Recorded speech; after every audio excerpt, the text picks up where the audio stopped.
အဲ့ဆိုဒီဗီဒီယိုရိုက်တဲ့အခါမှာဘာ challenge ဖြစ်လဲဆိုရင်တော့ပထမဆုံးတစ်ချက်ကတော့နေရာပေါ့နော်နေရာခက်ခဲဖြစ်တယ်အရင် challenge ဖြစ်တယ်ဆိုတော့ editing ပေါ့နော်ဘာလို့ဆိုတော့ကိုကဒီ editing မှာကျတော့အချိန်ရမ်းပေးရတယ်ပေါ့နော်ဆရာလိုပဲအဲ့ကြတော့ဒီ lighting နဲ့ပတ်သက်ပြီးတော့သိသွားတဲ့အခါမှာနေရာကျင်းတော့လည်းပဲရိုက်quality ကောင်းတဲ့ဗီဒီယိုရိုက်လို့ရပါလားဆိုတာမျိုးသိလာတယ်ပေါ့နော်ဒါကြောင့်မလို့ပြောရမယ်ဆိုရင်တော့ lighting နဲ့ပတ်သက်တာကိုလေ့လာဖို့ကြံပေးချင်ပါတယ်ကိုလုံးနေတဲ့ carrier ကို support ပေးရဟာဆိုရင်တော့ trend out လိုက်တင်တယ်လို့ထင်တယ်ပေါ့နော်ရေရှည်သွားမဲ့လူတကယ် quality content ပေးမဲ့လူတွေကြတော့တိတ်ပြီးတော့ဘယ်လိုပြောရမလဲနေရာမရအောင်ပေါ့နော်အဲ့ဆိုအဲ့ဒီ content တွေထဲမှာသူကအားသာချက်အားနည်းချက်တွေရှိတယ်အဲ့ဆို tutorial တင်တဲ့လူတွေအတွက်ကအားသာချက်ကဘာလဲပေါ့နော်အားသာချက်ကဘာလဲဆိုတော့အဲ့ဒီဗီဒီယိုတွေကမတည်တော့ဘူးမင်္ဂလာပါဆရာမင်္ဂလာပါ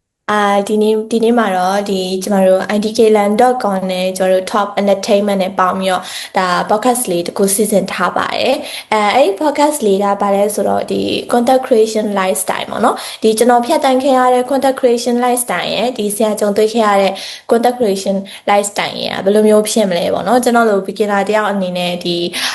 ဆရာရဲ့9နှစ်တာအတွေ့အကြုံတွေကိုsharing လုပ်ပေးရတယ်နားထောင်ချင်လို့ကျွန်တော်ရဲ့အတွေ့အကြုံလေးတွေကိုလည်းပြန်ပြီး sharing လုပ်ပေးချင်ပါတယ် content creation ဆိုတဲ့အတိုင်းပဲ content creation မှာဆရာက target ထားပြီးတော့ content video ဘိုင်းကို target ထားပြီးတော့သွားတာတွေ့ရတယ်ပေါ့နော်ဆိုတော့ content video ရတဲ့အခါမှာပေါ့နော်ဆရာအနေနဲ့ဒီ challenge အဖြစ်ဆုံးကဘာဖြစ်မလဲပေါ့ဗီဒီယိုလုပ်တဲ့အခါမှာ challenge အဖြစ်ဆုံးကဘာလဲဆိုရင်တော့ script ကပထမဆုံးက challenge ဖြစ်ပါတယ်ဘာလို့လဲဆိုတော့ဒီ script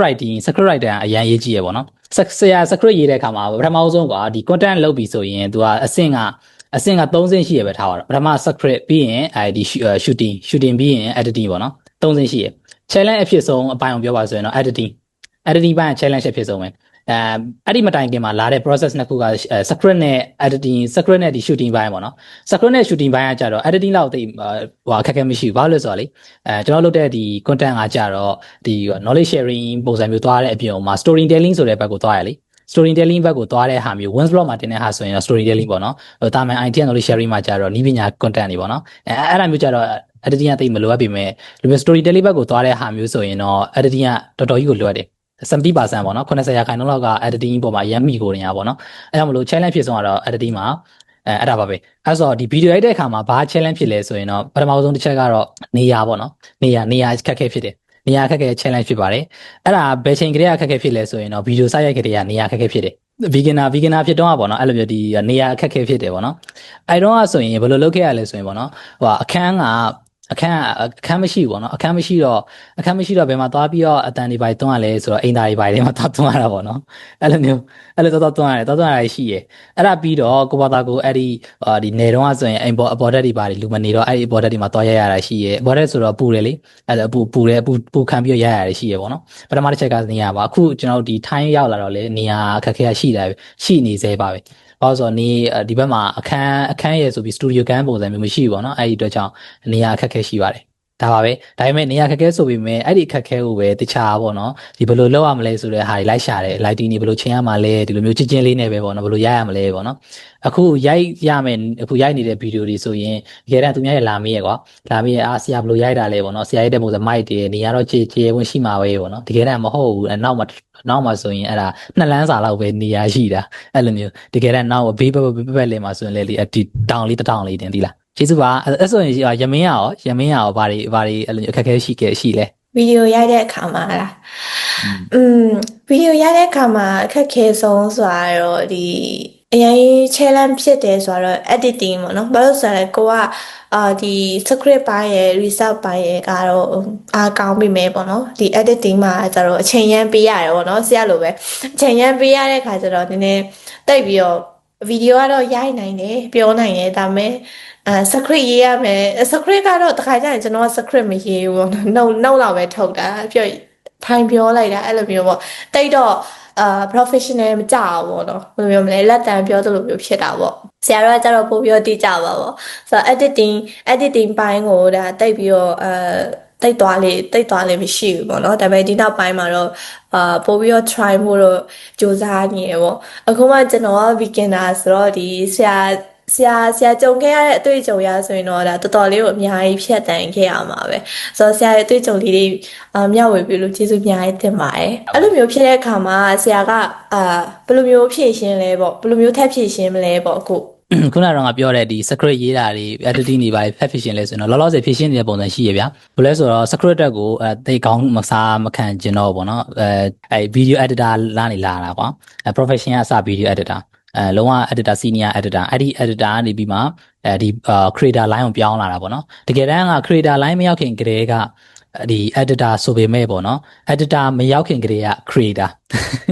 ရှုပ်သွားတာတော့မသိဘူးပေါ့နော်ဘာလို့လဲဆိုတော့2019လောက်ကတည်းကဗီဒီယိုတွေကစလုပ်နေပြီဒါပေမဲ့ကို content creator ဆိုတာမျိုးကြီးလက်ခံပြီးလုပ်လာတာမဟုတ်ဘူးဗီဒီယိုတစ်ပုတ်ထွက်လာတဲ့ပုံစံမျိုးပဲလူတွေကို knowledge share လုပ်တဲ့ screen recording လေးတွေပဲတင်တာသူပဲပေါ့နော်အဲ့ဒါလုပ်တာအဲ့ကတည်းကကိုကဗီဒီယိုကြီးလုပ်တယ်အဲ့လိုမျိုး image ပေါ့နော် image တိဆောက်လို့ရတော့ပေါ့နော် image တိဆောက်လို့ရတော့ content creator ပေါ့နော်ပြောမှဆိုရင်တော့အဲ့လိုမျိုးဒီကိုနာမည်ကိုအရင်ခံထားတော့ဒီ Facebook page ဆို YouTube channel တို့မျိုးအဲ့လိုမျိုးပေါ့ Wins blog ဟိုထောင်တာပေါ့နော်အဲ့ဒါကြတော့ဒီ editor ပြီးခံမှာပဲလာတာပေါ့နော်အဲ့ဒီဆိုတော့ဟို challenge ပထမဆုံးစဖြစ်တာကိုက video editing ကတော့ရှေ့ကျွမ်းတယ်ဒါပေမဲ့ script ကမကျွမ်းတော့ဘာလို့ ရလဲဆိုတော့ဖြစ်ရှင်းပုံနည်းကတော့ရှင်းလေးပဲ script writer ငှားရတယ်ပေါ့နော် script writer ငှားလိုက်တယ်ငှားပြီးတော့တပုတ်ကိုဘလောက်ပေါ့နော်အဲ့လိုမျိုးငှားတယ်အဲ့မှာကန်ကောင်းတာပဲပြောပါတော့တကယ်ချင်းတွေထဲမှာ script writer တွေရှိတယ်အဲ့ script writer တကယ်ချင်းတွေတော့ပြီးကန်လန်းရတာပေါ့နော်အဲ့ဘယ်လိုတပုတ်ဘလောက်ပေါ့နော်အဲ့ဆိုသူတို့ရေးပေးရအခုချိန်ဒီလဲအဲ့လိုကိုကြီးပေးနေတဲ့သူတွေရှိရပေါ့နော်အဲ့လိုကိုကြီးပေးနေတယ်သူတို့ script တွေရေးပေးနေတယ်အဲ့ဒီသူတွေအဲ့ဒီကနေတဆင့်ပဲအခုထပ်ပြီးတော့ဖြည့်ရှင်းရတာကြတော့အဲ့လိုမျိုး full time ပုံစံမျိုးတွေခေါ်ရတာရှိရပေါ့နော်အဲ့တော့ခေါ်တယ် script writer ကတော့အဲ့လိုဖြည့်ရှင်းတာပေါ့အကြံပေးချင်တာတခုကတော့အဲ့လိုမျိုးကိုကျွမ်းကျင်တဲ့ level တခုရှိတယ်ထားပါတော့ကိုကဗီဒီယိုရိုက်တာကျွမ်းတယ်ဒါမှမဟုတ်လည်းကိုက voice over လုပ်ရတာကျွမ်းနေဆိုရင်ကိုလုပ်တဲ့ဟာကိုကျွမ်းတဲ့ဟာကိုပဲလုပ်ပြီးတော့လေချန်တဲ့ဟာတွေအတွက်ကိုရင်းနှီးမြှုပ်နှံနိုင်ပြီးလုပ်စေချင်တယ်ပေါ့နော်ဒီလားတဲ့အချိန်ပေးမခံနဲ့ကွာအချိန်ကိုမခံနေနဲ့တော့ကို skill ထပ်ဖြစ်ချင်တာမျိုးတော့ဖြည့်လို့ရတယ်ဒါပေမဲ့အဲ့အတွက်ကို professional ကိုပေးလိုက်တာပို့ပြီးတော့အချိန်မြန်လိမ့်မယ်အဲ့ဒါတစ်ချက်ပေါ့နော်နောက်တစ်ခုကကျတော့ဗီဒီယိုရိုက်တဲ့အဆင့်ကတော့ကိုကeditor ပဲဖြစ်ပြီးတော့လည်းပဲပေါ့နော်ဒီဗီဒီယိုရိုက်တာကတော့ကိုရိုက်ရတယ်လေ editing တော့ကျတော့ကိုကရိုက်တာပြတာတွေမတင်ခဲ့ရတော့တိတ်ဘာမဖြစ်ဘူးအဲ့ကျတော့ဘယ်လိုလုပ်ရလဲဆိုတော့ဒီ YouTube တွေပိုင်းမှာသွားကြည့်ရတယ်ပထမဆုံးတစ်ချက်ကဘာဖြစ်လဲဆိုခုနပြောတဲ့နေရာအခက်ခဲဖြစ်တော့နေရာချင်းလေးနဲ့ဘယ်လိုရိုက်ရမလဲဆိုတာမျိုးတွေရှားရတာပေါ့နော်ရှားတဲ့အခါမှာ lighting အကြောင်းတွေတည်လာတယ်ကင်မရာအကြောင်းတွေတည်လာတယ်အဲ့လိုတွေပေါ့အဲ့တော့ဆိုရင်ပတ်စံတွေပိုင်းလည်းအရင်မရှိသေးဘူးဆိုတော့ကင်မရာပိုင်းလည်းမရှိဘူးဖုန်းနဲ့ပဲရိုက်တယ်ပေါ့နော်ဖုန်းနဲ့ပဲရိုက်တာမှဘယ်လိုရိုက်ရမလဲဒီ live ပြီး YouTube မှာရှင်းလေးစားလေးလာတယ်အဲ့ကြတော့ဒီ lighting နဲ့ပတ်သက်ပြီးတော့သိသွားတဲ့အခါမှာနေရာကျင်းတော့လည်းပဲရိုက်ဟို quality ကောင်းတဲ့ video ရိုက်လို့ရပါလားဆိုတာမျိုးသိလာတယ်ပေါ့နော်ဒါကြောင့်မလို့ပြောရမယ်ဆိုရင်တော့ lighting နဲ့ပတ်သက်တာကိုလေ့လာဖို့ကြံပေးချင်ပါတယ်ကျွန်တော်ဘယ်လိုမျိုးဖြည့်ရှင်လဲဆိုတော့ကျွန်တော်လည်းဆရာနီးတူပါပဲကျွန်တော်လည်းဒီအလုပ်တစ်ဖက်တည်းဆိုတော့ဒီတိတ်ပြီးတော့အပြင်တွေပါတိတ်ထွက်လို့မရှိဘူးပေါ့နော်ဘာလို့ဆိုကျွန်တော်လည်းနှစ်ခါလုံးထွက်လိုက်တာနှစ်ခါလုံးကိုဗစ်ဖြစ်တယ်ပေါ့နော်ဆိုတော့ငြိမ်နေရတယ်အိမ်မှာပဲကိုအဆင်ပြေတဲ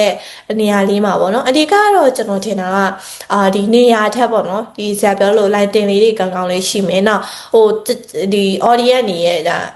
ကြည့်လို့အဆင်ပြေလောက်မဲ့ဒါနေတာတခုပေါ့ဆိုတော့အဲ့လိုမျိုးလောက်ကိုကရိုက်နိုင်တဲ့quality ရှိရတော့ကိုပေးမဲ့ဟာကဒီသူတို့အတွက်ထိမိရပေါ့နော်ထိမိရသူတို့တက်လည်းတခုခုကြံစီမယ်ဆိုရင်တော့ကျွန်တော်ကတော့တိတ်ပြီးတော့အဲ့လိုနေရာတွေပါတယ်အရင် heavy တိတ်ပြီးရွေးမနေတော့ဘဲနဲ့ဒါရိုက်ချလိုက်တာပေါ့နော်ဆိုတော့အဲ့လိုမျိုးတော့ရှိရပေါ့ဆိုတော့ဆရာ professional ကဒါ editing ကနေစလာတာပေါ့နော်ကျွန်တော်ကတော့professional ဆိုတော့မျိုးတော့မဟုတ်ဘူးကျွန်တော်ကဆိုဒီဘယ်လိုပြောမလဲknowledge sharing ပေးရှင်တာပေါ့ကိုကတခုခုပေးလိုက်ရင်သူတို့တခုခုရသွားတယ်ဆိုရင်ကျွန်တော်ကအဲ့ဒီအရာကိုပြောတယ်ပေါ့နော်ကျွန်တော်ကြောက်ပြောင်းလဲသွားတယ်ဆိုတော့ဟာမျိုးပြောင်းလဲသွားတယ်ဆိုတာတခုခုသိသွားတယ်ဆိုတော့ဒီပုံစံမျိုးကျွန်တော်သဘောကျရတာပေါ့နော်ဆိုတော့အဲ့ဒီဟာနဲ့ target ထားပြီးသွားပေးဖြစ်တာလည်းပါတယ်နောက်ကျွန်တော်ရဲ့ဒီ business detail လေးကိုsupport ဖြစ်အောင်ပေါ့နော်ကျွန်တော်လူတွေပို့ပြီးတော့interest ဖြစ်အောင်ကိုအဲ့လိုမျိုးပေါ့business branding မဟုတ်ဘဲနဲ့ဒီ personal branding လုပ်လိုက်တာပေါ့နော်ဆိုတော့အဲ့ဒီကနေပြီးတော့ဒီ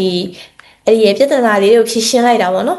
တိုက်ပြီးနေရာတွေပါရွေးနေတော့အဓိကတော့ကိုကအဓိကပေးချင်တဲ့ key point ကိုတို့ရပြီးရောဘာ business တွေလုပ်တာလဲပြောပါဦးထိုင်းငွေပေါ့နော်ထိုင်းငွေတွေမြန်မာငွေတွေလဲချင်တယ်ဆိုရင်လည်းရမင်းစီမှာလာပြီးတော့လဲလို့ရတယ်ပေါ့ဘယ်လိုပြောရမလဲထိုင်းမြန်မာ money exchange လို့ပုံစံပေါ့နော်မြန်မာကနေထိုင်းကိုလည်းလဲလို့ရတယ်ထိုင်းကနေမြန်မာငွေကိုလည်းလဲလို့ရတယ် အဲ့တော့ယမင်းစီမှာရနိုင်တဲ့စာပေတွေကတော့နည်းနည်းတော့များရတယ်ဆရာpassport visa ထူတာတွေလည်းရှိမယ်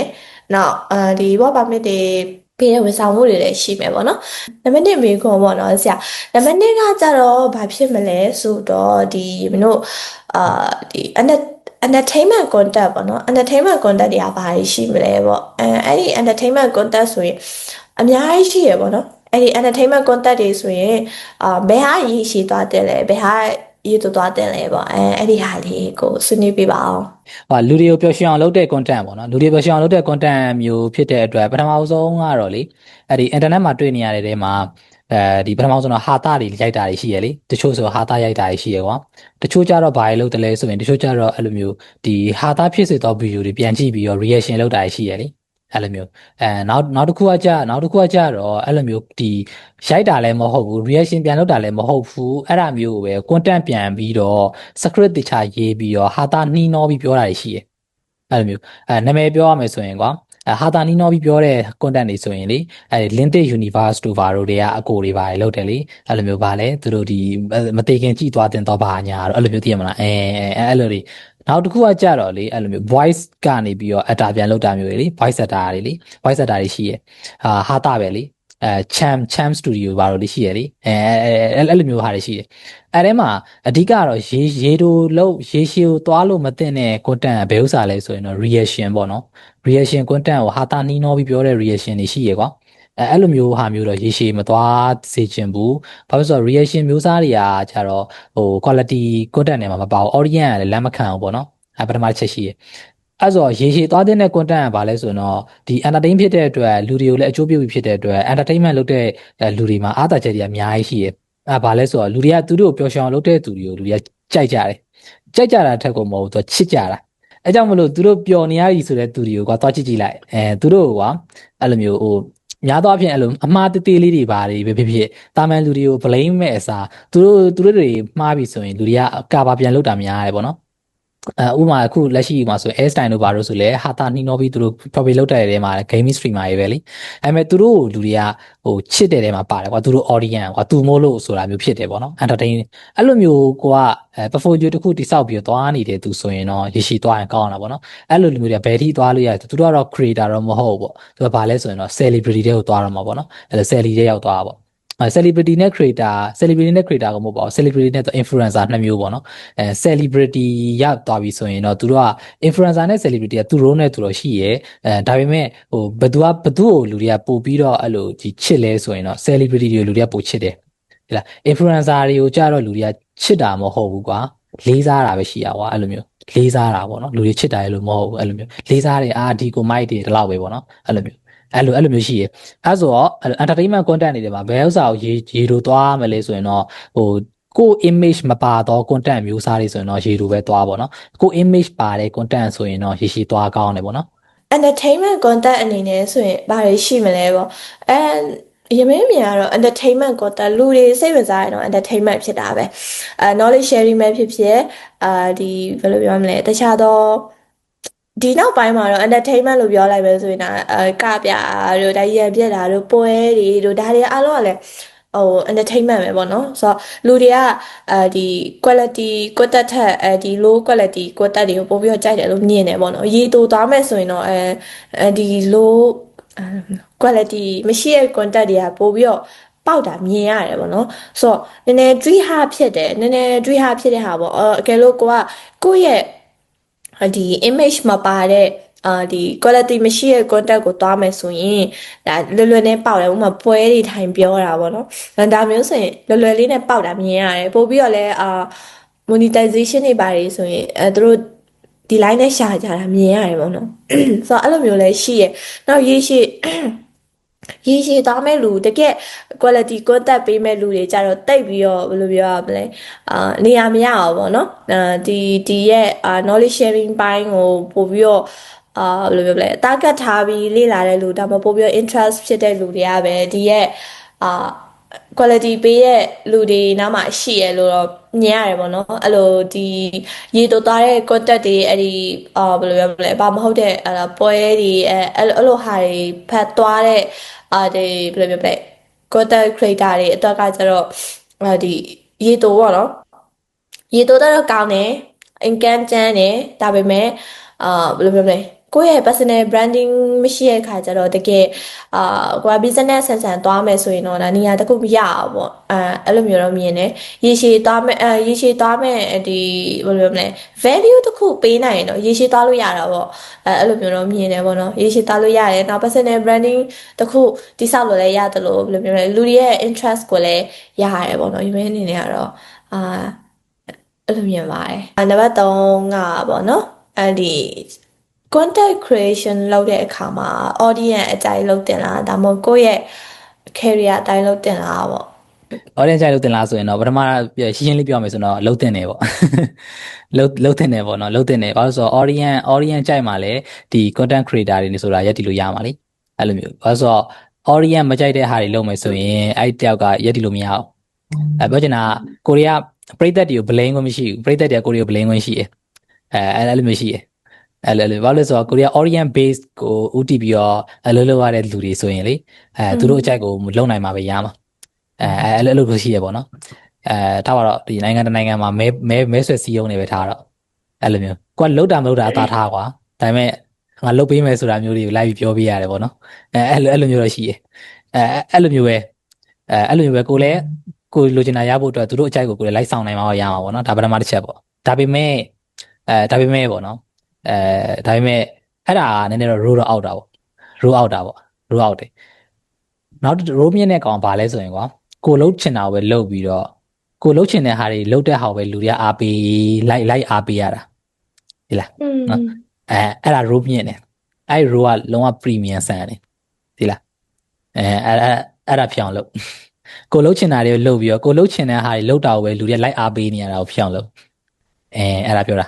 အဲ့ဆိုအဲ့ဘယ်လိုမျိုးသွားရမှာလဲပေါ့ဘယ်ဟာတွေလောက်ရမှာလဲပေါ့ခုနပြောတဲ့အတိုင်းပဲကိုယ့်ရဲ့ရည်တည်ချက်တစ်ခုကိုခက်ခိုင်မှာဆွဲမြဲအောင်လုပ်ပြီးရင်အဲ့အတွက်ပဲခေါင်းမနဲ့ပဲရှေ့ဆက်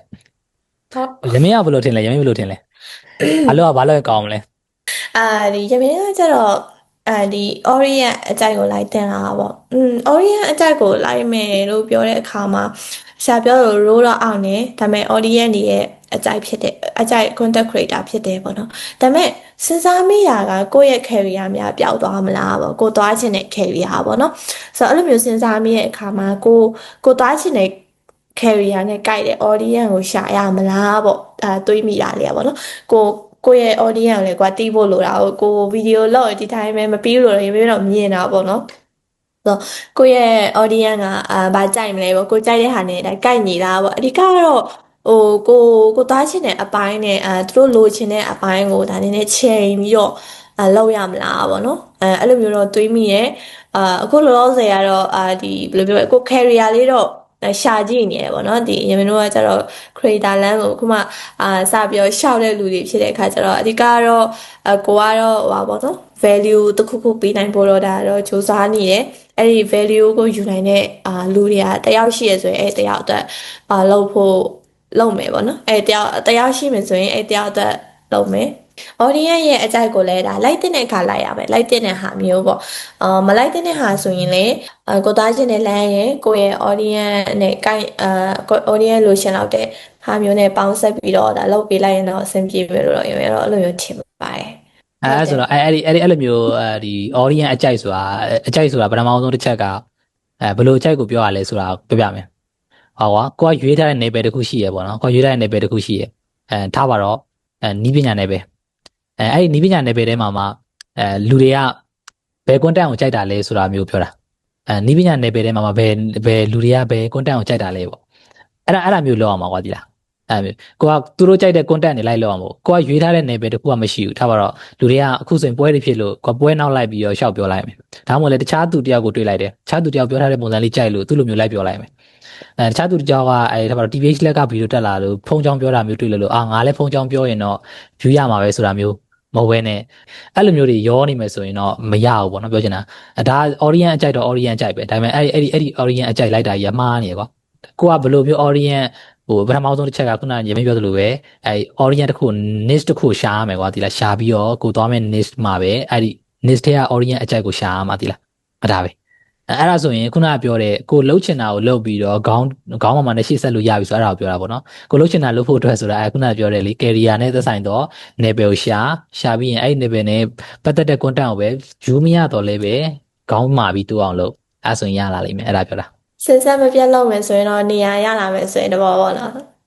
ဒါပါမှန်တယ်စဉ်ဆက်မပြတ်လုပ်ဖို့ပဲလို့တာအဓိကကလေအဓိကအဲ့လို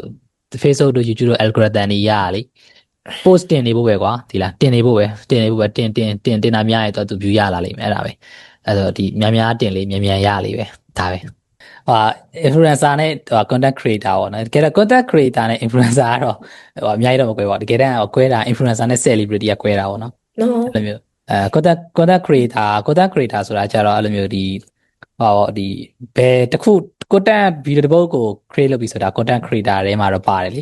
အဲ့လိုမျိုးဒါပေမဲ့အဲ့လိုမျိုး personal branding ပါတဲ့ content creator နဲ့မပါတဲ့ content creator ပါကွဲသွားတာပဲလေအဲ့လိုမျိုးကတော့အဲ့ထဲမှာသူက create လုပ်ရင်နဲ့မှာဖြစ်သွားတာက influencer ဖြစ်မှာလား celebrity ဖြစ်မှာလားနှစ်ခုရှိရအောင်အဲ့လိုမျိုးပြောတာအဲ့လိုဆိုတော့ဒီ influencer ဆိုတာကကြတော့လူတွေကို knowledge အမြဲတမ်းတစ်ခုပေးတယ်တစ်ခုမဟုတ်တစ်ခုပေးပြီးတော့အဲ့ဒီနောက်ွယ်မှာ influence လုပ်နိုင်တဲ့စွမ်းအားသူတို့မှရှိတယ်ဖုန်းကြောင်းပြောတဲ့သူပဲဖြစ်စီပေါ့နော်ဖုန်းကြောင်းပြောလိုက်ပြီဆိုတာနဲ့သူပါဇက်ကနေပြီးတော့ဖုန်းတစ်လုံးကောင်းကြောင်းပြောရင်လူတိုင်းရဲ့နောက်ွယ်မှာသူအားပေးတဲ့လူရောက်1000လောက်ကအဲ့ဖုန်းကိုကောင်းတယ်လို့ထင်သွားတာမျိုးပေါ့နော်အဲ့ဒါ influencer ပေါ့နော် celebrity ကကြတော့အဲ့တိုင်းမဟုတ်ဘူးသူတင်လိုက်တဲ့ဟာတွေအကုန်လုံးကိုလူတွေကဝိုင်းကြည့်တာပဲရှိရပေါ့နော်ဝိုင်းကြည့်တယ်ပေါ့နော်သူကပြတာမျိုးတွေဖြစ်နိုင်မယ်ဒါမို့လဲအဲ့လိုရှောက်ပြီးပွဲစုနေအောင်လုပ်တာမျိုးလည်းဖြစ်လိမ့်မယ်ပေါ့နော်ဒါက celebrity ပဲဖြစ်တာပေါ့နော်အဲ့ပြောချင်တာတော့ celebrity မှာကြတော့ influencer လိုမျိုး quality ပေးနိုင်တော့ဒီဘယ်လိုပြောရမလဲ knowledge တွေပါတယ်မရှိဘူးပေါ့နော်သူကတော့ celebrity ဆိုတာအကုန်လုံးသူရှောက်လို့ရင်းနဲ့လည်းဖြစ်နေရပါတော့အဲ့ဒါမျိုးပြောတာအဲ့ဆိုတော့ influencer ဖြစ်ဖို့ကပို့ပြီးတော့ခက်တယ်ဒီလား influencer ဖြစ်ဖို့ပို့ပြီးခက်တယ်ကိုပြောတဲ့စကားလုံးနားလေအောင်ကိုပြောတဲ့စကားလုံးကိုလူတွေလက်ခံလာစေမဲ့အဲ့လိုမျိုးဒီ feeling ရအောင်ပေါ့နော်လုံနိုင်ဆိုတာ influence လုံနိုင်ဆိုတာဖြစ်စေမဲ့လူကြောက်ဖြစ်လာပေါ့ခတ်တာပေါ့နော်အဲ့ဒါပါပဲအဲ့ဆိုတော့ပြောချင်တာကတော့ influencer ဖြစ်အောင်ပဲလုပ်ပေါ့နော်ဒီလားကိုဘယ်နေရာမှာကိုရက်တီနေလဲကိုရက်တီတဲ့အပေါ်မှာပဲကိုထင်နေမြင်နေချပြပေါ့နော် internet ကိုလေကိုထင်နေကိုမြင်နေချပြကိုဘယ်အတွက်ကိုရက်တီညာလဲပေါ့နော်ကိုကနီးပညာကဏ္ဍမှာကိုရက်တီတာလားဒါမှမဟုတ်ကိုကဒီဘယ်လိုပြောလဲ general knowledge ဆိုလဲ general knowledge တွေမှာဒီ ဆေးဘတ်ဆိုင်ရာတွေလားအဲ့လိုမျိုးကိုယ့်ရဲ့အထင်နဲ့အမြင်တွေကိုကဗုဒ္ဓဘာသာအကြောင်းတွေပြောရဲဆိုရင်တော့မှဘယ်ဘာသာကိုပဲကိုကကောင်းနေတို့အဲ့လိုမျိုးတွေကိုကအဲ့လိုမျိုးတကုတ်မှာယက်တိချက်တစ်ခုအများတန်းရှိရမယ်ပေါ့နော်အဲ့ဒီအတွက်ကိုပဲ content လုပ်မယ်ဆိုရင် influencer ဖြစ်မယ်ပေါ့နော်အဲ့ဒါပြောတာပါမိခွန်းနံပါတ်4တခုကိုတားလိုက်ရအောင်ပေါ့နော်နံပါတ်ရဖို့အတွက် trend နောက်လိုက်တင်လာပေါ့ဥမာ trend ဖြစ်တိုင်းကိုကထားပြီးတော့ဗီဒီယိုလုပ်တာမျိုးပေါ့အဲ့ဒီ career နဲ့ပတ်သက်ပြီးတော့ဆိုရင်အဆက်အနေနဲ့ဘယ်လိုမျိုးသုံးသပ်ကြည့်မလဲပေါ့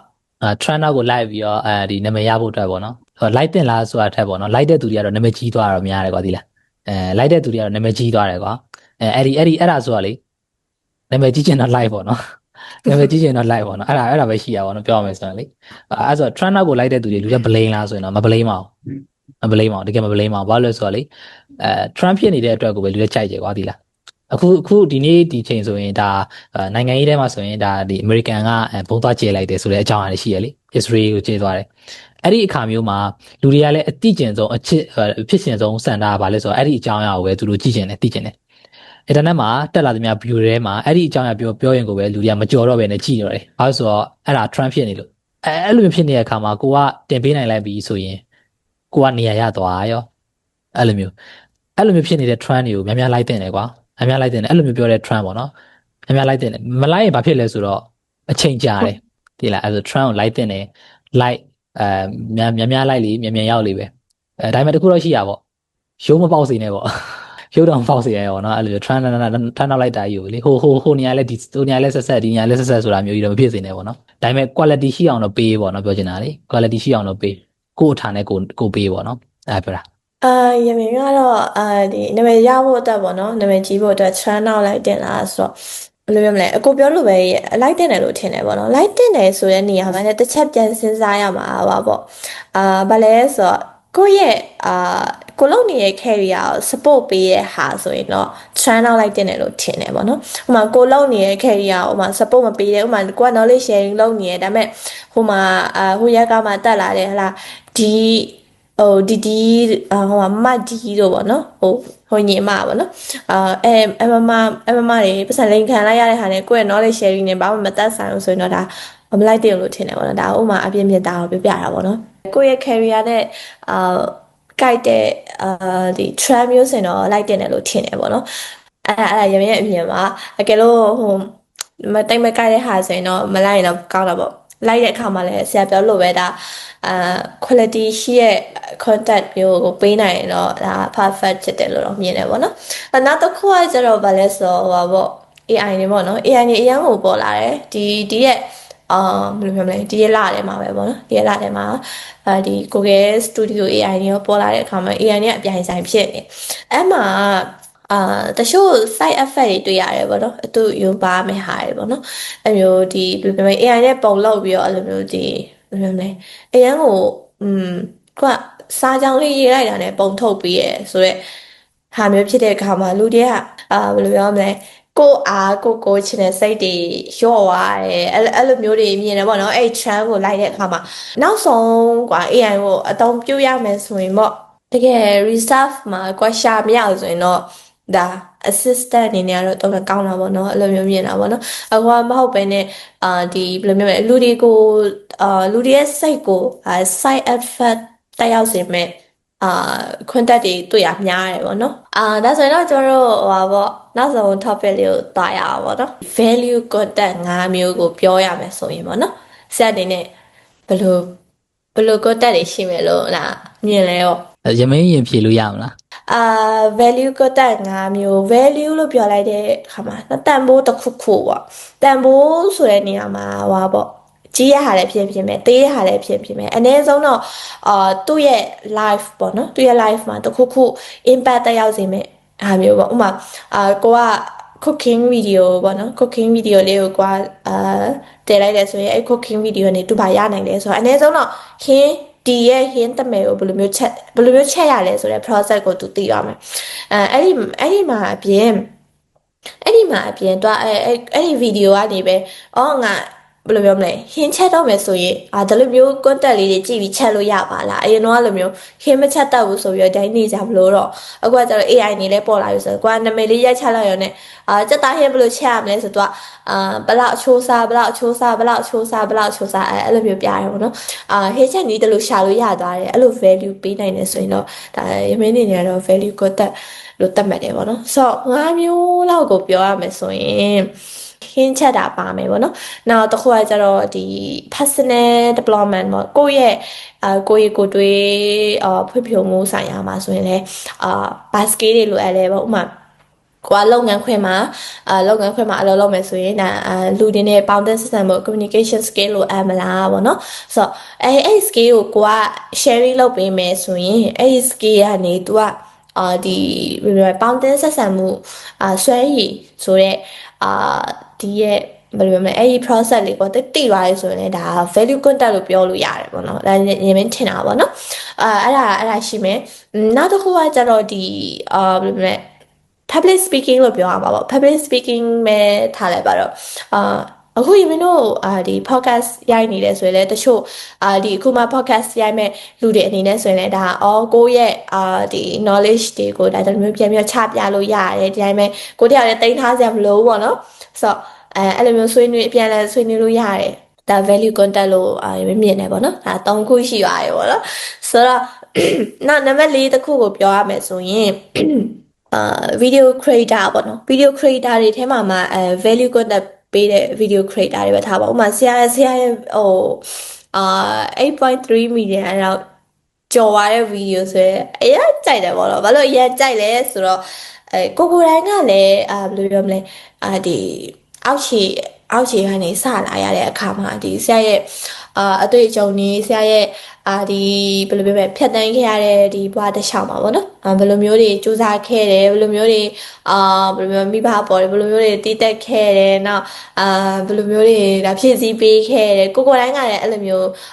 ကိုရဲ့မိဘလူတွေတင်းမရှိထားခြင်းနဲ့ပုံစံမျိုးတွေမှာပါတယ်ဆိုတဲ့အခါကျတော့ဆရာဗီဒီယိုတွေ့လိုက်တဲ့အခါမှာရမိတ်တယ်လည်းဘယ်လိုခံစားရလဲဆိုတော့ငါလည်းပေါ့ အဲ့လိုဖြစ်နိုင်အောင်စူးစမ်းမယ်ဆိုတာနေအဲ့ဒီဗီဒီယိုကနေပဲဒီဆရာအတန်းကိုလာအပ်တယ်အဲ့ဒါကလည်းvalue အနေနဲ့ပြောရမယ်ဆိုရင်ရမင်းတွက်ဆိုရင်လည်းဒါအခုပေါ့နော်ကိုဆရာနဲ့ဒါဒီ podcast ရိုက်နိုင်လာတော့တဲ့အထီရဲ့နောက်ဆရာနဲ့တူတူအလုပ်တွဲလုပ်လာနိုင်တယ်နောက်တလိုမျိုးလဲဆရာနဲ့တူတူဘယ်လိုမျိုးမလဲပြော podcast တွေပါတယ်ရိုက်လာနိုင်တယ်ပေါ့နော်ဆိုတော့အဲ့လောက်ထိဖြစ်လာခဲ့တယ်ပေါ့နော်ဒါကတော့အချိန်ခဏလေးအတွင်းပါပေါ့နော်ဆိုတော့အဲ့ဗီဒီယိုတစ်ပုဒ်ကနေရလာတယ်ဆိုတော့အများကြီးရှိတယ်ဆရာလိုဖြစ်ချင်လိုက်တာအဲ့လိုမျိုးဆရာလိုဖြစ်ချင်လိုက်တာနောက်ဆရာမပါဝင်နေဆရာနဲ့အလုပ်တူတူတွဲလုပ်လာရတဲ့အထိပေါ့နော်တော်လေးကိုအဲ့ဗီဒီယိုတစ်ပုဒ်ကနေရလာလိုက်တဲ့ဒီဘယ်လိုပြောမလဲကိုယ့်ပေါ်တက်ရလာတဲ့ impact တွေပေါ့နော်နောက်တချို့ကြောင်းရတယ်ဆိုလဲပို့ပြီးတော့ရှိချင်ရှိအောင်ပါဘောနောက်ဆုံးတစ်ခုကိုပြောရမယ်ဆိုရင်ပေါ့နော် mental health support ပေးတဲ့ content မျိုးပေါ့နော်ဒါကတော့ကိုယ်တိုင်ပို့ပြီးလို့အပ်တယ်လို့ထင်တဲ့ content ပေါ့နော်ဒါလည်းဆိုတော့ဒီရှင်မင်းတို့ဘဝမှာနေ့စဉ်နဲ့များဖြတ်တန်းလာရတဲ့အခါမှာငယ်တုန်းကဆိုရင်ဒီရုပ်ပိုင်းဆိုင်ရာကြံဖက်ခံရရရှိတယ်ရုပ်ပိုင်းဆိုင်ရာကြံဖက်ခံရတယ်စိတ်ပိုင်းဆိုင်ရာကြံဖက်ခံရတယ်ရှိတော့ရုပ်ပိုင်းဆိုင်ရာကြံဖက်ခံရတာဘယ်လိုမျိုးလဲဆိုတော့ဟိုလိုမျိုးပေါ့ဒီကိုယ့်ရဲ့အသားတွေပါတယ်အဲ့လိုရိုက်တာတော့ပေါ့နော်အဲ့လိုပေါ့ကိုယ်ထိခိုက်နာကြအောင်အဲ့လိုအနာတရားဖြစ်အောင်လုပ်တာမျိုးဆိုတော့အဲ့မျိုးတွေဆိုလဲကိုအရင်တော့မသိဘူးလေနော်အရင်တော့ဆိုဟာဖြတ်ကနေရလဲနားတယ်ဆိုရင်လဲနားတယ်ပြီးသွားတာပဲအဲ့လိုမျိုးပေါ့ကဲလို့ကိုကအဲ့လိုမျိုးကိုတက်တွေလုပ်ပြီးအခါမှာဒါဆိုရင်တော့ကိုယ့်ကိုရုပ်ပိုင်းဆိုင်ရာထိခိုက်တာပါလားဆိုတဲ့ဟာမျိုးသိပါတယ်ပေါ့နော်ဆိုတော့ကိုက value တစ်ခုပေးနိုင်လာတဲ့အခါမှာအဲ့ဒီရဲ့ value ကိုရသွားတဲ့လူကဒါငါ့ကိုရုပ်ပိုင်းဆိုင်ရာထိခိုက်တာပါလားလို့သိရခါမှာမငြိမ်မခံတော့ဘူးပေါ့နော်။ဘာလို့ဆိုထိခိုက်တယ်ဆိုတဲ့စကားလုံးဆိုကြတဲ့ကိုအနိုင်ကျင့်အောင်မခံတော့ဘူးဆိုတဲ့စိတ်မျိုးဝင်စေရဲပေါ့နော်ဒါကတော့တက်ရောက်တဲ့အမြင်မှာအဲ့လိုမျိုးပေါ့နောက်စိတ်ပိုင်းဆိုင်ရာထိခိုက်မှုဆိုတာလည်းရှိတယ်။သက်စိတ်ပိုင်းဆိုင်ရာထိခိုက်မှုဆိုပါလဲဆိုတော့ကိုမကြိုက်တဲ့နာမည်လေးတွေအစားပေါ့နော်။ရင်းဆိုရင်လည်းမကြိုက်တဲ့နာမည်လေးတွေအခေါ်ခံရတာရှိတယ်။အဲ့တော့ကတော့တကယ်ချင်းစရတယ်ဘာညာလောက်ပဲထင်တာပေါ့နော်။ဒါပေမဲ့တော်တော်လေးကိုခံစားရတယ်။ခံရခက်တယ်။ကိုယ်တိုင်ကoverthinking နမဆိုတော့လေ overthinking နမနည်းနည်းလေးပြောရင်အဆုံးထိတွေးရဟဲ့ငါအဲ့လိုပြောရဲအဲ့လိုမျိုးပေါ့ဒါပေမဲ့ကိုယ်တိုင်ကသူများကိုမပြောဘူးဒါပေမဲ့သူများကကိုယ်လာပြောဆိုအရင်ခံစားရတယ်အဲ့လိုမျိုးပေါ့ဒါပြန်ပြောလားဆိုတော့လည်းမပြောဘူးပေါ့ကိုယ်တိုင်ကပူခံစားရတယ်အဲ့ဒါမျိုးတွေကိုမသိခဲ့ဘူးပေါ့နော်မသိခဲ့တဲ့အခါမှာကိုကအဲ့ content တွေကိုဒါကြည့်မိတဲ့အခါမှာcontent video sharing လုပ်တဲ့ဒါဆက်ဆံမတွေရှိရပေါ့နော်အဲ့ဒီအဖွဲ့အစည်းတွေလည်းရှိရဆိုတော့ဒါကြည့်လိုက်တဲ့အခါမှာကိုယ်စိတ်ပိုင်းဆိုင်ရာအကျန်းဖတ်တာပါလားလို့သိသွားတဲ့အခါမှာကိုယ့်ရဲ့ဘယ်လိုပြောမလဲဒီမောင်လေးညီမလေးတွေကိုလည်းပြောလို့ရတာပေါ့နော်ဒါဆိုရင်တော့စိတ်ပိုင်းဆိုင်ရာအကျန်းဖတ်တာနော်လက်မခံရဘူးနော်ဒါဆိုရင်တော့စိတ်ပိုင်းဆိုင်ရာအကျန်းဖတ်တယ်လို့ပြောရမယ်နော်လက်တုံးပြန်ရမယ်နော်အဲ့လိုမျိုးကိုယ်တိုင်ကလည်းသူများကမလုပ်ရအောင်သူများလုပ်တာလည်းမခံဖို့မလိုဘူးဆိုတော့ဒီ mindset မျိုးကထည့်ပေးလိုက်နိုင်တယ်ပေါ့နော်ဒါတွေကဘယ်ရလာလဲဆိုတော့အဲ့ဒီဒီဘယ်လိုပြောမလဲစိတ်ပိုင်းဆိုင်ရာတွေရုပ်ပိုင်းဆိုင်ရာတွေဒါဘယ်လိုမျိုးလဲအကျန်းဖတ်တယ်ဆိုတော့ဟာကို contact လုပ်တဲ့လူတွေစီကနေလာတာပေါ့နော်အဲ့ဒါကလည်းကိုယ့်အတွက်တည်းမဟုတ်ကိုယ့်ရဲ့ဘယ်လိုမျိုးလဲ generation မှာကိုယ့်ရဲ့လက်မိတလောက်ကိုကပြန်ပြီးလက်စစ်ကမ်းနိုင်တဲ့ဒါကိုလည်းဘယ်လိုမျိုးလဲ value ပေးနိုင်တဲ့ဟာမျိုးလို့တော့ထင်တယ်ပေါ့နော် value content တွေဆိုရင်တော့ကျွန်တော်အနေနဲ့ဒါ၅ခုကိုပြောရမယ်ဆိုရင်တော့အဲ့ဒါတော့ရှိမယ်လို့ထင်တယ်နော်တခြားတော့အများကြီးတော့ပိုရှိအောင်ပဲထင်တယ်ဟုတ်ဆရာအမြင်ရော value ဖြစ်စေတော့ content ပေါ့နော်ခုနကတော့ရမင်းပြောသလိုပါပဲလူတွေကိုအကျိုးတစ်ခုပေးတယ်ဆိုရင်ဒါ value ပဲပေါ့နော်အကျိုးထဲမှာဆိုရင်ဒါပျော်ရွှင်စရာလည်းဖြစ်မယ်အသိပညာလည်းဖြစ်မယ်ပေါ့နော်ပြောချင်တာကတော့ entertainment နဲ့ education ပေါ့နော် entertainment လား education လားပေါ့entertainment တွေမှာဆိုရင်လည်းလူတွေကိုပျော်ရွှင်စရာအောင်လုပ်ပေးတဲ့အမျိုးမျိုးရှိရဟာသားတွေကိုပြောပြတာမျိုးလူရှင်တော်တွေပေါ့ကွာလူရှင်တော် content ဒါလည်း value ဖြစ်စေတဲ့ content ပဲကွာဒီလားနော်အဲ့လိုမျိုးလူတွေကိုတနည်းအားဖြင့်လူတွေရဲ့မှစိတ်ပျော်ရွှင်မှုဖြစ်အောင်ပင်ပန်းနေမှုဖြစ်အောင်လုပ်ပေးတာမျိုးပေါ့အဲ့ဒါလူတွေကို value ဖြစ်စေရသူတို့ creator ဘက်ကပဲ creator ဘက်က image ရမြကွာဒါပေမဲ့လူတွေတော့ value တစ်ခုပဲပေါ့နော်နောက်တစ်ခုကပါလဲနောက်တစ်ခုကလူတိုင်းအတွက်မဟုတ်ပေမဲ့ game ဆော့ပြတဲ့သူတွေကွာဒီလား game ဆော့ရင်လူတွေကကွာ game ဆိုတဲ့အရာတွေကိုလူတွေကအဲ့လိုမျိုးဆော့ရတာကိုဘယ်ချိန်မှာဆော့ကြလဲဆိုတော့ပြင်းတဲ့အခါမျိုးဆော့တယ်ဘာလို့ဆိုတော့သူတို့ပျော်စီလို့လေအဲ့လိုမျိုး game ဆော့ပြတဲ့သူတွေ gaming content creator တွေရလဲ value ဖြစ်တဲ့ content တွေမှာပါတာပဲ ဒီလားအဲ့လိုမျိုးရှိတယ်အဲ့လိုပြောစရတယ်ပေါ့နော်အဲ့ဒီကနေတစ်ဆင့်အဲ့ဒီ content အဲ့လိုမျိုး value ဖြစ်စေတဲ့ content ကဒီလူတွေကိုပေးပြီးတော့ creator back ကိုလည်းပြန်ပြီးတော့သူတို့ရကြတာရှိရလေgive and take ပေါ့နော်ဘာလဲဆိုတော့သူတို့တွေအနေနဲ့စီးပွားရေးတွေပါလုပ်လို့ရတယ်ထားပါတော့ခုနရမင်းကခုနဒိုင်းမွေးတွေပါတွေဝယ်တယ်ပြုတယ်လုပ်တယ်မလားအဲ့ဆိုရင်ဒိုင်းမွေးတွေပါတွေရောင်းလို့ရတယ်အဲ့လိုမျိုးပေါ့နောက်က gaming phone တွေရောင်းလို့ရတယ် gaming phone တွေကိုကြော်ညာပေးလို့ရတယ်ဒါမျိုးတွေပေါ့ value ဖြစ်စေတော့ပဲကွာဒါလည်းလေအဲ့လိုမျိုးဒါကတော့ entertainment တွေကပြောပြတာ education နဲ့ပြမယ် education တွေကဘာလဲဆိုရင်တော့အဲ့လိုဒီပထမဆုံးပြောရမယ်ဆိုရင်တော့ကိုလုပ်တဲ့ဟာကိုပြောရရင်တော့ဟောပါတော့ဒီနည်းပညာ tutorial တွေပေါ့နော်ဘာလို့ဆိုတော့ phone log phone တွေပါတယ်ဆိုတာလည်းလူတိုင်းကင်ရတယ်လေအဲ့အတွက်ဟိုဒီခုချိန်ဒီကို Gmail ဖောက်တတ်တဲ့သူမရှိမဖောက်တတ်တဲ့သူဆိုတာလည်းရှိနေသေးပဲကွာအဲ့လိုမျိုးလူတွေအတွက်ကို tutorial လေးတွေတင်ပေးတဲ့ဟာတွေကလည်း educational content နဲ့ value ဖြစ်စေတော့ content ပဲဒီလားအဲ့ဆိုအဲ့ဒီ content တွေထဲမှာသူကအားတာချက်အားနည်းချက်တွေရှိတယ်အဲ့ဆို tutorial တင်တဲ့လူတွေအတွက်ကအားတာချက်ကဘာလဲပေါ့နော်အားတာချက်ကဘာလဲဆိုတော့အဲ့ဒီ video တွေကမသေးတော့ဘူးဒီလားရိုးရှင်းလေးနဲ့မသေးတော့ဘူးဘာလို့ဆိုတော့အဲ့ဒီကလူတွေတင်ပေးနေလို့အစင်းစင်းလေးတွေတင်ပေးနေလို့အဲ့ဒီအစင်းစင်းလေးတွေကလုတ်တဲ့ပြောချင်တာ Facebook account ဖောက်နီးဆိုပြီးတင်ထားသမျှ Facebook company ရှိနေသေးတယ်အဲ့ဒီ video ကအသက်ဝင်နေသေးတယ်ကွာအဲ့ဒါမျိုးပြောတာသိလား YouTube channel ထောင်နီး YouTube မှာငွေရှာနီးတို့ပါတင်ထားတဲ့သူတွေက YouTube ကနေပတ်စံပေးနေတဲ့ရွေးအဲ့ video ကအသက်ဝင်နေမှာပဲအဲ့ဒါမျိုး evergreen content ပုံစံမျိုးပေါ့နော်သိလားအဲ့ဆိုတော့အဲ့ဒါကပထမတစ်ချက်ရှိရယ်နောက်တစ်ခုကဘာလဲဆိုတော့အဲ့ဒီ video မျိုးစားတွေလူတွေကကွာနားမလည်မချင်းပြန်ကြည့်ကြတယ်ဒီလားတခြား entertain ဖြစ်စေသော video တွေကိုဘယ်လောက်ကြီးပဲ editing ကိုနင်းကန်ထည့်ထားပါစေ win vlog video တွေပဲပြောပါတော့ editing ဘယ်လောက်ပဲထည့်ထားပါစေလူတွေက2ခါ3ခါပြန်မကြည့်ဘူးအရန်ကြိုက်လို့ကြာမှာပဲကျင်ကြည့်လိမ့်မယ်ဒါပေမဲ့2ခါ3ခါပြန်ကြည့်တဲ့သူဆိုတာရှားရတယ်သိလားနော်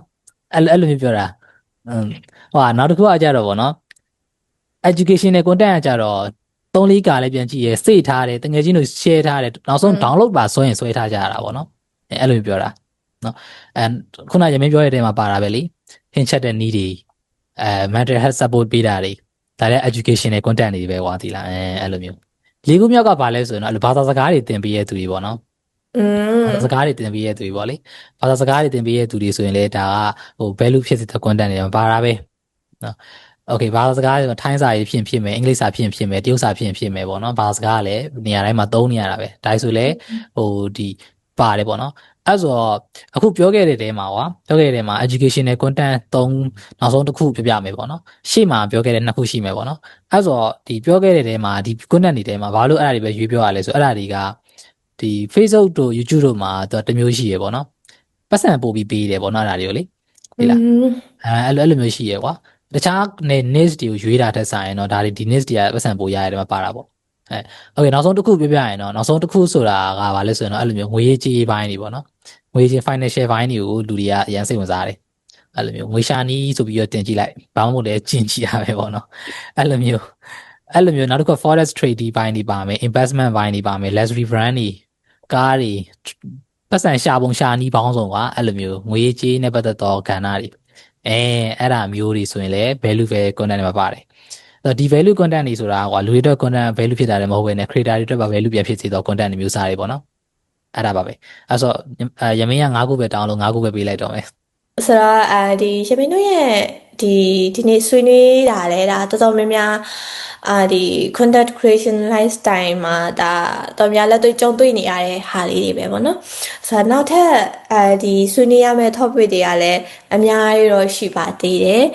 ဆိုတော့ရမင်းတို့နောက်အပတ်မှာပြန်ပြီးတော့ဆုံးပါမယ်ဆရာဒီနေ့တက်လည်းကျေးဇူးအများကြီးတင်ပါတယ်ဒီ podcast လေးကကြတော့ဒီကျွန်တော်တို့ရဲ့ ITK Land နဲ့ဒီကျွန်တော်တို့ရဲ့ top entertainment ပေါ့နော်ပူပေါင်းပြီးတော့လုပ်တဲ့knowledge sharing content လေးပဲဖြစ်ပါတယ်ဆိုတော့တခုခုရသားရဆိုတော့ like and share လေးလုပ်ပေးခဲ့လို့ရပါတယ်